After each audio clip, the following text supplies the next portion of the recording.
Hello बच्चों, कैसे हैं आप सब। आज हम हमारा परिवेश कक्षा 5 की किताब में से पाठ 4 आओ मिलकर खेलें खेल पढ़ेंगे। सभी बच्चों को खेल खेलना बहुत पसंद होता है। खेल में रुचि भी सभी बच्चे लेते हैं, लेकिन कुछ खिलाड़ी खेल के द्वारा ही अपने गांव, अपने शहर व अपने देश का नाम रोशन करते हैं। इन खिलाड़ियों के प्रोत्साहन के लिए नितिन और गुनगुन के गांव में भी नागपंचमी के अवसर पर खेल प्रतियोगिताओं का आयोजन किया गया। इसी गांव के कबड्डी के खिलाड़ी अनिकेत को प्रदेश स्तर पर बहुत अच्छा प्रदर्शन करने के लिए ग्राम प्रधान जी आज पुरस्कृत करेंगे, सम्मानित करेंगे। और अनिकेत का चयन राष्ट्रीय स्तर की टीम में भी हो गया। पूरे गांव के लिए बहुत सम्मान की बात है। इसी गांव का एक बच्चा मोहित है जो पोलियोग्रस्त है, लेकिन फिर भी उसकी खेलों में रुचि कम नहीं हुई है। उसने अनिकेत से पूछा, क्या मैं कभी खेल नहीं पाऊंगा? तो अनिकेत ने कहा, हिम्मत मत हारो, इच्छा शक्ति से सब कुछ संभव है।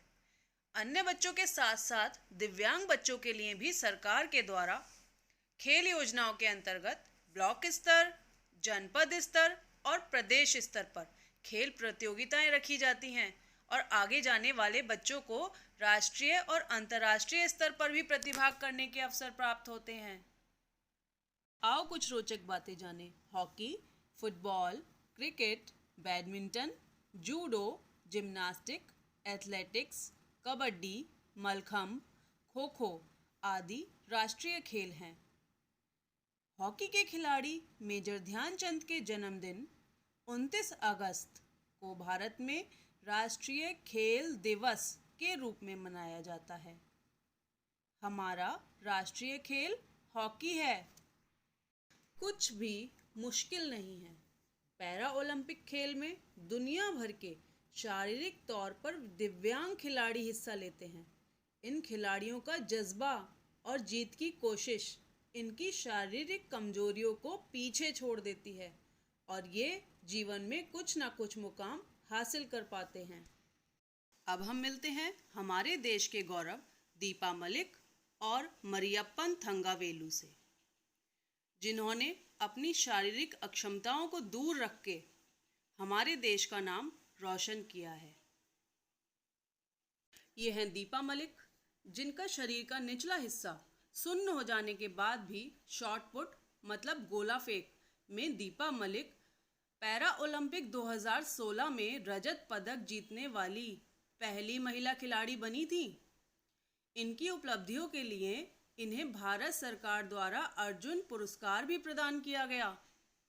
अब बात करते हैं तमिलनाडु के मरियप्पन थंगावेलु की, जिन्होंने ऊंची कूद में स्वर्ण पदक जीता। जब ये 5 साल के थे तो एक दुर्घटना में इनका पैर जख्मी हो गया। इलाज के बाद भी ठीक नहीं हुआ।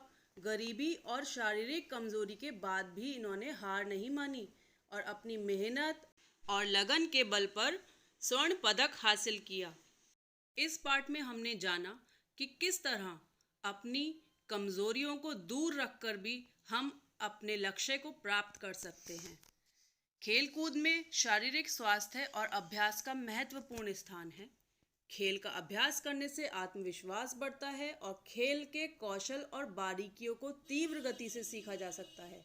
इसलिए हमें नियमित अभ्यास करना चाहिए, जिससे हम अपने देश का नाम प्रदेश और राष्ट्रीय स्तर पर रोशन कर सकें।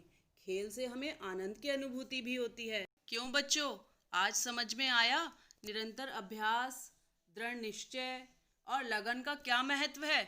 इसलिए अपना कार्य करते चलो। शुक्रिया बच्चों।